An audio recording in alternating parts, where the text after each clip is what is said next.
जय हिंद साथियों, नमस्कार। आप सभी का एक बार फिर स्वागत है। बड़ी खबर आ चुकी है। OROP 2 की 248 पेज की pension table department of ex serviceman welfare ने 20 जनवरी 2023 को जारी कर दी है। सबसे पहले देखें department of ex serviceman welfare का पॉलिसी लेटर 20 जनवरी 2023 को तीनों चीफ, इसी के साथ में चीफ ऑफ डिफेंस स्टाफ को जारी कर दिया गया है। इसके अंदर जो बड़ी बात कही गई है, जैसा कि पहले डिक्लेयर हो चुका है, 1 जुलाई 2019 से OROP 2 का पेंशन रिवीजन किया जा रहा है। इसके अंदर 121 टेबल्स जारी की गई है। और यहाँ पे बड़ी बात, 1 जुलाई 2014 के बाद में जो भी पेंशनर प्री मेच्योर रिटायरमेंट आए हैं उनको OROP 2 में शामिल नहीं किया गया है।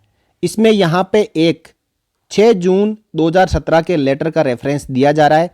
उस लेटर में जो अमेंडमेंट हुई है वो मैं आपको पहले बता देता हूं कि वो अमेंडमेंट क्या थी। कहीं डेट में अमेंडमेंट तो नहीं थी। वो ये है 6 जून 17 का लेटर। इस लेटर द्वारा एक कोरिजेंडम जारी किया गया था, जो कि 7 नवंबर 15 का जो लेटर था, जिसमें प्री मेच्योर रिटायरीज के लिए हैंस फोर्थ लिखा था। इसका मतलब 7 नवंबर 15 के बाद में जो प्री मेच्योर रिटायरमेंट आएंगे उनको OROP का लाभ नहीं मिलेगा। उसी लेटर में जो डिस्चार्ज क्लोज है उसमें अमेंडमेंट किया गया था। पहले 2 डिस्चार्ज क्लोज थे जेसीओज एंड OR के लिए।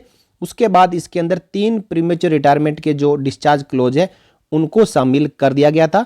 इसके अलावा इस लेटर में कोई अमेंडमेंट नहीं किया गया था। इस पॉलिसी लेटर में आगे बढ़े तो एप्लीकेबिलिटी में आप देखेंगे तो यहाँ पे अगेन यहाँ प्रीमेच्योर रिटायरीज के लिए बात कही गई है कि 1 जुलाई 2019 तक के जो यानी 30 जून 2019 तक के जो भी पेंशनर्स है उनको OROP 2 में शामिल किया गया है, except pensioners retired after previous OROP revision on premature retirement / request. या फिर से बड़ी बात कही गई है कि जो प्रीवियस OROP है यानी OROP 1 है, उस OROP 1 के लागू होने की डेट के बाद जो भी प्री मेच्योर रिटायरमेंट या ओवन रिक्वेस्ट पे आए हैं वो OROP 2 के लिए एप्लीकेबल नहीं है। अगला पॉइंट जो इसमें शामिल किया गया है वो है कि जो पेंशन रिवीजन होगा वो minimum and maximum rate of pension for A rank and A qualifying service of live data of 2018 retirees, यानी एक ऐसा पेंशनर जो 2018 में रिटायर हुआ है और एक जिसकी मिनिमम, और एक दूसरा ऐसा पेंशनर जो वो भी 2018 में रिटायर हुआ है और उसकी मैक्सिमम पेंशन, इन दोनों का एवरेज लिया जाएगा और उसी के मुताबिक जो पेंशन यहाँ पे फिक्स करी गई है।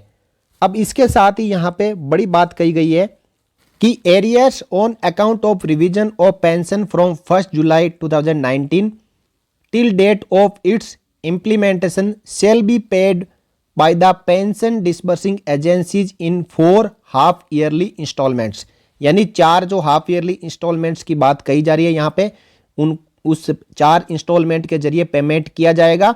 However family pensioners including those in receipt of special / liberalised family pension and all gallantry award winners shall be paid arrears in 1 instalment.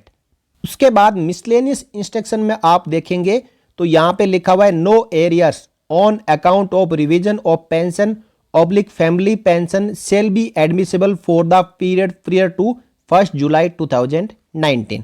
इसी के साथ जो पेंशन रिवीजन होगा उसके ऊपर जो आपको पहले कम्यूटेशन मिल चुका है उसको एडिशनल या रिवाइज नहीं किया जाएगा। OROP की जो पेंशन फिक्स होगी उसके ऊपर कोई कम्यूटेशन दे आपको नहीं है। अब यहाँ आगे जो पेंशन टेबल्स है वो 121 जो पेंशन टेबल्स जारी हुई है वो यहाँ पे आ चुकी है। आप यहाँ पे देख पा रहे हैं, पहले इंडेक्स है, उसके बाद इंडेक्स के मुताबिक ही यहाँ पे जो पेंशन रिवीजन टेबल्स यहाँ पे बनाई गई है। तो डायरेक्टली हम चलते हैं PBOR and equivalent ranks of Indian air force and navy. तो ये आपको अभी जो है ऑफिसर्स का चल रहा है। जिन ऑफिसर्स को OROP लागू नहीं थी उनकी भी यहाँ पे टेबल जैसा कि OROP 1 में था वैसे सेम टू सेम यहाँ पे आ चुकी है। OROP केवल JCOs एंड OR के लिए बनी थी, लेकिन इसमें अतिरिक्त जो एडिशनल फायदा है वो ऑफिसर्स को भी मिल रहा है। तो ये आ चुकी है PBOR की टेबल। अब मैं इसको आपको पोर्ट्रेट में जो है उसको लैंडस्केप करके दिखाता हूँ। टेबल नंबर 7 जो कि PBOR यानी JCOs/OR के लिए है। अब इसमें कौन सी रैंक को शामिल किया है, कौन सी रैंक को बाहर रखा है, तो हम यहाँ सबसे पहले देखें तो सिपाही रैंक को यहाँ पे शामिल किया गया है। Honorary Naik and equivalent rank को भी शामिल किया गया है। नाइक/नाइक TS एंड इक्विवेलेंट रैंक भी शामिल है।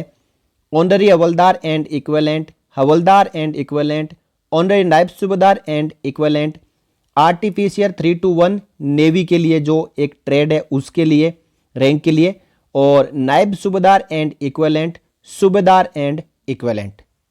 जिन सूबेदार को सबसे ज़्यादा चिंता थी कि हमारा जो 23 दिसंबर 2022 को एक टेबल जारी हुई थी उसमें नाम नहीं है, रैंक नहीं है, हमारा क्या होगा, तो सूबेदार की पेंशन टेबल भी यहाँ पे शामिल कर ली गई है।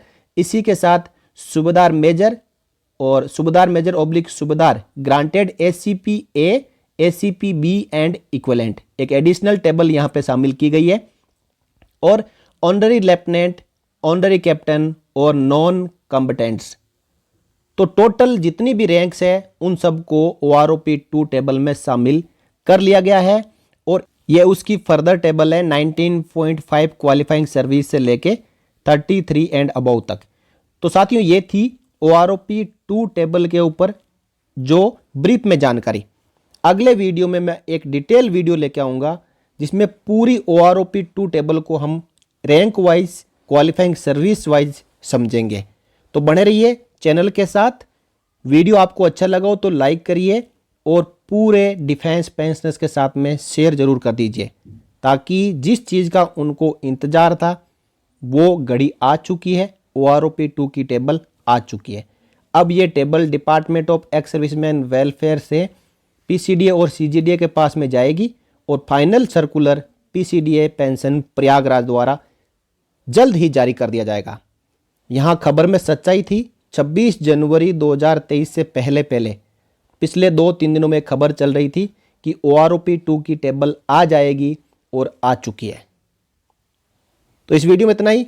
अगले वीडियो में मिलेंगे OROP 2 टेबल की डिटेल जानकारी के साथ। तब तक के लिए जय हिंद, जय भारत, वंदे मातरम।